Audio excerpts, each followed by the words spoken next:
La primera función que vamos a ver acá en Python es la función lineal. Es un tipo de función que seguramente vos estudiaste en la secundaria si tuviste la oportunidad de estudiarlo, y si no tenés la oportunidad de estudiarlo, te lo voy a explicar ahora.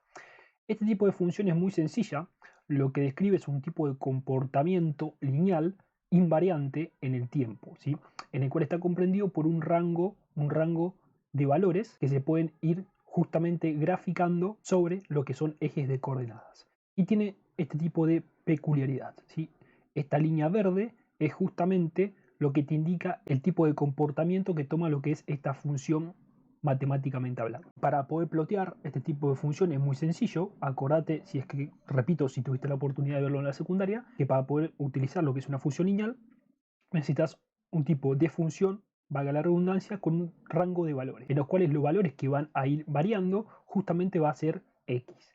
En relación a x va a variar también y, ¿sí? Lógicamente, la función, pero tenés que tener ciertos valores de x para poder relacionarlos con lo que es la y, ¿sí? Con lo que es la función, y así poder describirlo dentro de lo que es la gráfica, ¿sí? Cuando vos tenés un conjunto de valores, por ejemplo en este caso, imagínate que el x sea 1, ¿sí? Que el x toma el valor de 1. Si x es 1, 3 por 1 es 3, más 2 es 5, entonces y es 5, pero x es 1.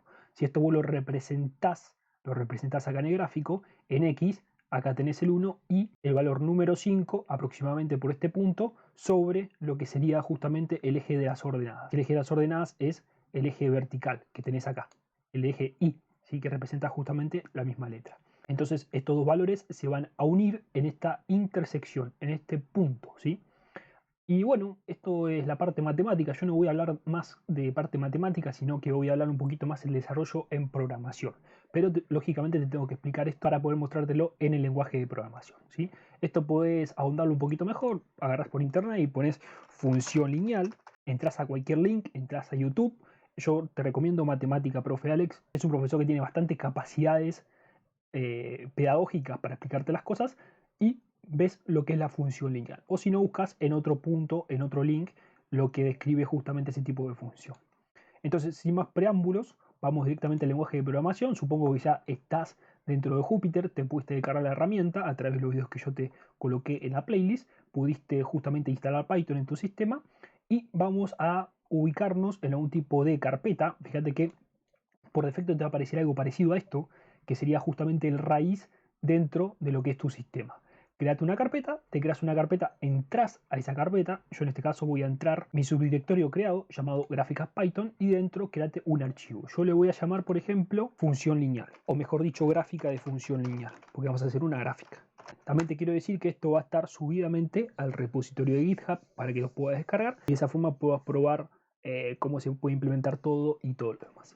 El tipo de módulo que vamos a utilizar, mejor dicho, el tipo de librería principalmente, va a ser Matplotlib. Te voy a dejar también anexado a esta playlist lo que es Matplotlib y cómo lo puedes implementar y para qué sirve. Y si no, bueno, te lo voy a explicar ahora.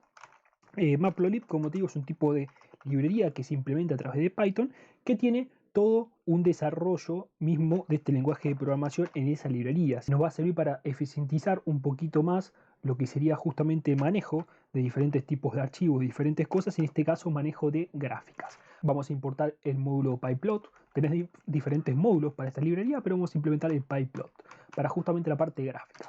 El nombre por convención es PLT, vos le podés decir el mismo nombre, qué sé yo, le podés poner pyplot y te manejas con ese nombre. Yo le digo PLT porque es el nombre estándar que se maneja, ¿sí? Entonces, Shift Enter, importamos la librería, no tenemos ningún problema, el módulo con su librería, y vamos a trabajar justamente para el ploteo de esa función lineal. Vamos a hacerla de la forma más sencilla, que consiste justamente en crear lo que es una lista, y dentro de esa lista agregar diferentes valores, qué sé yo, 1, 2, 3 y 4, ¿sí? Después podemos agregar otra lista, podemos incluir otra lista, por ejemplo y, ¿sí? El eje X y en este caso el eje Y, en el cual vamos a colocar 5, 6, 7, 8. Fíjate que la lista en este caso, si vas a hacer justamente el ploteo de una función lineal, tiene que tener el mismo rango, ¿sí? Que en este caso tenga 4 valores, porque al fin y al cabo las listas son matrices, si se manejan por matrices, entonces eso es importante tener en consideración. Vamos a implementar, ahora te voy a mostrar por qué también, vamos a implementar entonces el módulo pyplot. Entonces para eso plt.plot, hay una función llamada plot, que es esta que acabé de escribir recién acá, que este tipo de método en realidad es una función método que nos hace justamente plotear en relación a dos valores. En este caso, dos rangos, dos listas, X e Y, ¿sí? Dos matrices. Si esto lo imprimimos, Shift Enter, vas a ver que acá se ploteó lo que es nuestra función lineal en la salida. Fíjate que te dice out. ¿Sí? Todo lo que es in es entrada y todo lo que es out es salida. Y está en rojo. Te da el número de serie, en este caso el identificador, para justamente este tipo de instancia, ¿sí? Justamente objeto para lo que son gráficos en 2D, líneas 2D. ¿Sí? Y acá te dice los diferentes valores. Fíjate que nosotros tomamos, en este caso para el eje de las abscisas, el eje Y de 5 a 8, fíjate, 5.0, 5.5, 6, 6.5, 7 a 8 y después de 1 a 4, ¿sí? 1.0, 1.5 a 4, que es el máximo. Si yo cambio estos valores y en vez de que sean 4 para el Y, le coloco solamente 3, Shift Enter, vas a ver cómo nos salta un error, ¿sí? Y este error es debidamente a lo que te acabé de explicar, que justamente X e Y tienen diferentes dimensiones. Y estamos hablando de dimensiones. ¿Qué son las dimensiones? Bueno, justamente son las matrices. Este tipo de listas se guardan en matrices y esas matrices se trabajan sobre lo que es X dimensiones para, en este caso, el ploteo. Si lo vemos matemáticamente hablando, de 4 columnas por una fila. Así que si esto lo imprimimos nuevamente, Shift Enter, vamos a tener lo que es nuestra función lineal. En el próximo video vamos a ver otra forma de poder implementarlo, pero trabajando con la ecuación matemática.